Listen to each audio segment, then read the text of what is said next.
আমাদের তরুণরা ধ্বংস হয়ে যাচ্ছে জুয়া খেলা, ধ্বংস হয়ে যাচ্ছে, ঘরে ঘরে যুবকরা শেষ হয়ে যাচ্ছে। অনলাইন জুয়া, বিভিন্ন টিভি চ্যানেলগুলো বাংলাদেশে একেবারে লাইসেন্সধারী টিভি চ্যানেলগুলো বিভিন্ন অনুষ্ঠানের ফাঁকে ফাঁকে তারা অনলাইন জুয়ার প্রতি যুবকদেরকে আহ্বান করছে, অ্যাডভার্টাইজ করছে। সামান্য কিছু টাকা পাওয়ার লোভে যুবকদেরকে একটা ধ্বংসের দিকে তারা নিয়ে যাচ্ছে। জুয়া খেলায় একজন ব্যক্তি 4 লক্ষ টাকা হারিয়েছে। এর মধ্যে 1 লাখ টাকা ছিল ধারের এবং 3 লাখ টাকা চাকরি করে জমানো। এমত অবস্থায় প্রশ্ন হলো, সে যদি পরবর্তী জুয়া খেলার মাধ্যমে সে অন্তত 1 লাখ টাকাও ফেরত পায় এবং তা উঠায়, তবে কি তা তার জন্য হারাম হবে? এইটাকে বলে খাসিরাত দুনিয়া ওয়াল আখিরাহ, ওয়াযালিকা হুয়াল খুসরানুল মুবিন। আহা, দুনিয়াও গেছে, আখিরাতও গেছে, টাকাও গেছে, আল্লাহও নারাজ হয়েছে। আল্লাহ রাব্বুল আলামিন আমাদেরকে হেফাজত করুন। ভাইরা আমার, আমরা হয়তো ভাইয়ের হালত শুনে হাসছি, আমরা এরকম কত অন্যায় করছি, কত গুনাহ করছি, হ্যাঁ, বেমালুম আমরা আল্লাহর নাফরমানি কাজ করে যাচ্ছি। আল্লাহ আমাকে আপনাকে আমাদের সবাইকে পরিপূর্ণ তাকওয়ার জীবন দান করেন। আল্লাহর বান্দেগীর ভিতরে যে স্বাদ, অন্য কোনো কিছুতে সে স্বাদ নাই। ইবাদতের সে স্বাদ যেন আমরা পাই, সেজন্য নবীজি আমল শিখাইছেন। 5 ওয়াক্ত নামাজের পর একটা দোয়া কখনো আমরা ছাড়বো না। আল্লাহুম্মা আইন্নি আলা যিকরিকা ওয়া শুকরিকা ওয়া হুসনি ইবাদাতিক। মাশাআল্লাহ, আপনারা সবাই জানেন আল্লাহুম্মা আইন্নি আলা যিকরিকা ওয়া শুকরিকা ওয়া হুসনি ইবাদাতিক। আল্লাহ, আপনার জিকির, আপনার শুকর এবং আপনাকে সুন্দর করে ইবাদত করতে আপনি আমাকে সাহায্য করেন। আমি যেন পারি, আপনি আমাকে সাহায্য করেন। আল্লাহর কাছে চেয়ে নিতে হয়, আল্লাহর কাছে চেয়ে নিতে হয়, আল্লাহ হুসনুল ইবাদত যেন আমি করি। আমাদের ইবাদতের সৌন্দর্য নাই, নামাজ পড়ি সুন্দর না, রুকু সিজদা দিচ্ছি, উঠবস করছি, জাস্ট মানে কিছু ফর্মাল ডিউটি পালন করছি। সূরা ফাতিহা না পড়লে নয়, অন্য সূরা না মিলাইলে নয়, রুকুতে না গেলে নয়, দায় সাচ্ছে। ইবাদতকে ভেতর থেকে এনজয় করে তৃপ্তির সাথে, হ্যাঁ, মহব্বতের সাথে, আল্লাহর ভালোবাসার সাথে আল্লাহকে রুকু পেশ করছি না। একজন পদস্থ বড় কোনো মন্ত্রী, মিনিস্টার, প্রেসিডেন্ট, প্রধানমন্ত্রী, কোনো পাওয়ারফুল মানুষ, তাকে যদি একটু রেসপেক্ট করতে পারি, আমাদের কাছে একটু হলেও ভালো লাগা কাজ করে। বিশেষ করে যদি ভালো মানুষ হয়, তখন ভালো লাগা কাজ করে। তো ভালো মানুষকে রেসপেক্ট করতে পারছি, আহকামুল হাকিমিন আল্লাহ রাব্বুল আলামিনের সামনে রুকু করতে পারছি, সিজদা দিতে পারছি, মহব্বতের সাথে তার পবিত্রতা জ্ঞাপন করতে পারছি। এর মাধ্যমে আমার আখিরাত বিল্ড হচ্ছে, আল্লাহর সাথে সম্পর্ক গভীর হচ্ছে। কত ভালো লাগার জিনিস। কিন্তু না, শয়তান আমাদেরকে ভুলায় রাখে। হ্যাঁ, ভুলানোটা শয়তানের কাজ। ওমা আনসানি ইল্লা শয়তান। শয়তান ছাড়া কেউ ভুলায় না, ভুলানোর কাজটা করে কে? শয়তানে। এই জন্য শয়তানের সাথে আমাদের ফাইট কিন্তু সারা জীবনের ভাই, সারাক্ষণ শয়তানের সাথে ফাইট। কোরআনে আল্লাহ তাআলা বারবার শয়তানকে পরিচয় করিয়ে দিয়েছেন আদুউম মুবিন বলে। কি বলে? আদুউম মুবিন মানে কি? প্রকাশ্য শত্রু। দেখছেন কখনো? আমরা কখনো দেখলাম না। আল্লাহ বলেন কি? প্রকাশ্য শত্রু। আরে ভাই, যে শত্রু কোনোদিন দেখলামই না, দেখার কোনো স্কোপও নাই, তাকে আল্লাহ বলছেন কি? তাহলে কেমন হলো না? এটা অপ্রকাশ্য গোপন শত্রু বললে মনে হয় যে, হ্যাঁ, আসলে কি তাই? শয়তান এর অস্তিত্বটা আমাদের কাছে প্রকাশিত না, কিন্তু তার কর্মকাণ্ড যতটা প্রকাশিত, এতটা প্রকাশিত আর কারোর কর্মকাণ্ড না। শয়তান তার কর্মের মধ্য দিয়ে প্রকাশ্য। বুঝেন নাই? অনেক লোক আছে, ধরেন একজন কেউ ভেতর থেকে ঢিল মারে, ভেতর থেকে কেউ একজন, আপনি বাইরে আছেন, আপনার ঢিল মারতেছে, একের পর এক মারতেছে মারতেছে মারতেছে।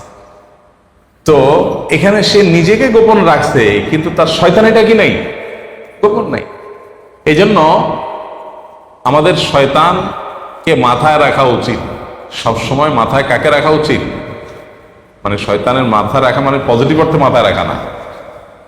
মাথা রাখা মানে শয়তানের কথা চিন্তায় থাকা উচিত যে ইবলিস কিন্তু বসে নেই, ইবলিস কিন্তু বসে নেই। কোন কোন সালাফ তো বলেছেন, শয়তান নেক্সুরুতে যেহেতু ধোঁকা দেয়, কোন আমলের প্রতি বেশি আগ্রহ তৈরি হলেও চিন্তা করবে ব্যাপার কি, শয়তানকে আমাকে এর চাইতে গুরুত্বপূর্ণ কোনো কাজ ভুলানোর জন্য এই কাম করতেছে কিনা। এই জন্য ভাই, শয়তান আমাদেরকে বিভিন্নভাবে ধ্বংস করে। এই যে ভাই জুয়া নিয়ে প্রশ্ন করেছেন, এই জুয়ার সাথে শয়তানের সম্পর্ক অনেক গভীর। জুয়ার সাথে শয়তানের সম্পর্ক অনেক গভীর। আল্লাহ তাআলা কোরআনে কারীম কি বলেছেন? ইন্নামাল খামরু ওয়াল মাইসিরু ওয়াল আনসাবু ওয়াল আজলামু রিজসুম মিন আমালিশ শাইতানি ফাজতানিবু।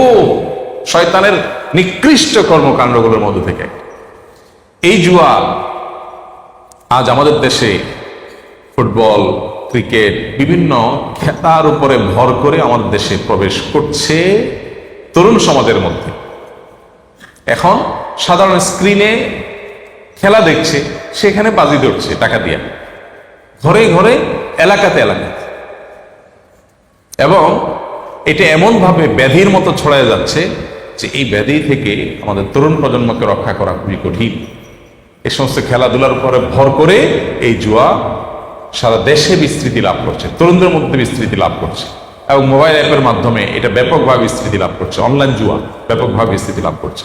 তো যেভাবে প্রশ্ন করেছেন তাকে বলবো, জুয়া খেলে যে টাকা চলে গেছে সেটা উদ্ধার করার জন্য আবার যদি নতুন করে জুয়া খেলেন, যে ঠিক আছে আগেরগুলো উদ্ধারের জন্য আমি খেলি, তো আগেরগুলো উদ্ধার হবে গ্যারান্টি কি?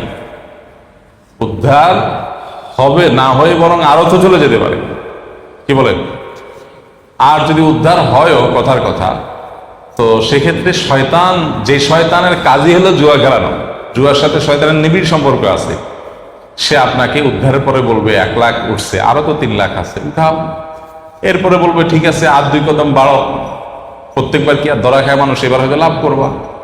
এই জন্য চক্র থেকে আর বের হওয়া যাবে না। শরিয়ার দৃষ্টিকোণ থেকে ওই যে টাকা চলে গেছে সেটা উঠানোর জন্য আর জুয়া খেলার কোনো সুযোগ নাই, পরিষ্কার হারাম হবে।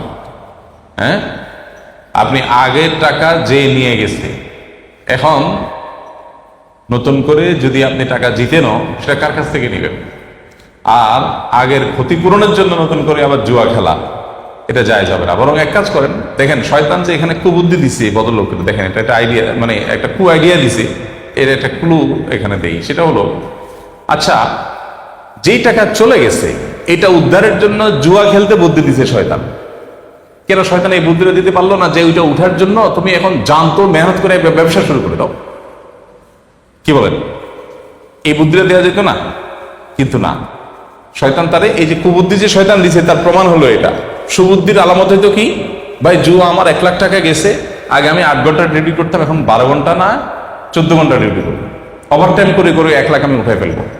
অথবা আগে আমি ব্যবসা করতাম যতটুকু মনোযোগ দিয়ে, এখন তার ডাবল মনোযোগ দিয়ে ব্যবসা করব, বেশি সময় দিয়ে ব্যবসা করব।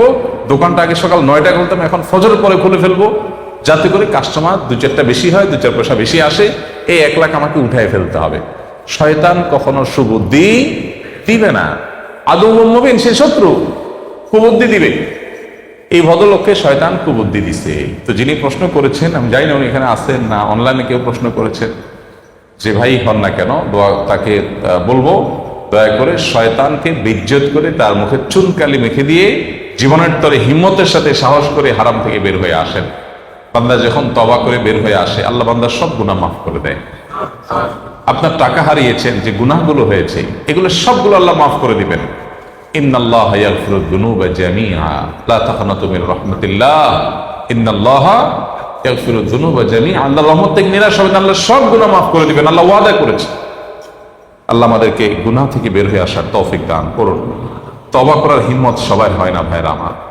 সৎসাহস, 5 তলা বিল্ডিং থেকে লাফ দেওয়া, এটা যতটা সৎসাহসের কথা, এর চেয়ে বড় সৎসাহসের কথা হলো একজন একটা হারামের সাথে জড়িত, তিনি এটা ছেড়ে দিয়েছেন, আল্লাহর ভয়ে ছেড়ে দিয়েছেন, আর সেদিকে ফিরেন না। এটা হলো প্রকৃত সৎসাহসের কথা, এটা হলো আসল সাহসের কথা, আসল বীরত্বের কথা। তওবা করে জীবন পরিবর্তন করে ফেলতে পারা। তওবা না করে গুনাহের মধ্যে ডুবে আছে অনেকে আছেন, মোবাইলের গুনাহে লিপ্ত, হারাম মেয়েদেরকে দেখছি, হারাম ভিডিও দেখছেন, এটার মধ্যে তিনি ডুবে আছেন, মানুষ জানে না কিন্তু গোপনে তিনি দেখছেন। ঘরে ঘরে অহরহ জনজনে এই গুনাহ আজ ছেয়ে গেছে। ইবাদতের স্বাদ নষ্ট হওয়ার অন্যতম কারণ হলো চোখের গুনাহ। চোখের গুনাহ যাদের মধ্যে থাকে তারা ইবাদত তৃপ্তি পায় না, তারা ঈমানের স্বাদ পায় না। এর চাইতে বড় শাস্তি আর কিছু নেই। আখিরাতের শাস্তি তো আছেই, দুনিয়াতে আল্লাহ নগদ শাস্তি দেন যারা চোখের গুনাহ করে। ফিল্মের ক্লিপ দেখেন, মিউজিক দেখেন, মিউজিক শুনেন, মিউজিকের ক্লিপ দেখেন, হারাম ভিডিও ছবি দেখে দেখে মজা নেন, অফলাইনে কিংবা অনলাইনে। তাদের দুনিয়াতে আল্লাহর পক্ষ থেকে নগদ শাস্তি হলো ঈমান এবং ইবাদতের স্বাদ তাদের কপালে থাকে না, তুলে নিয়ে যায়। তারা ইবাদত করলেও করে দায় সারার জন্য, স্বাদের জন্য, তৃপ্তির জন্য, তৃপ্তির সাথে তারা করে না। এই জন্য জুয়া সহ সমস্ত হারাম থেকে আল্লাহ আমাদের বের হয়ে আসার তৌফিক দান করুন। আমাদের তরুণরা ধ্বংস হয়ে যাচ্ছে জুয়া খেলায়, ধ্বংস হয়ে যাচ্ছে, ঘরে ঘরে যুবকরা শেষ হয়ে যাচ্ছে। অনলাইন জুয়া, বিভিন্ন টিভি চ্যানেলগুলো বাংলাদেশে একেবারে লাইসেন্সধারী টিভি চ্যানেলগুলো বিভিন্ন অনুষ্ঠানের ফাঁকে ফাঁকে তারা অনলাইন জুয়ার প্রতি যুবকদেরকে আহ্বান করছে, অ্যাডভার্টাইজ করছে, সামান্য কিছু টাকা পাওয়ার লোভে যুবকদেরকে একটা ধ্বংসের দিকে তারা নিয়ে যাচ্ছে। তো এগুলোর জন্য সংশ্লিষ্ট কর্তৃপক্ষের কড়া নির্দেশনা দরকার, পদক্ষেপ দরকার, যাতে করে যুবকরা এই সমস্ত বকে যাওয়ার হাত থেকে রক্ষা পায়।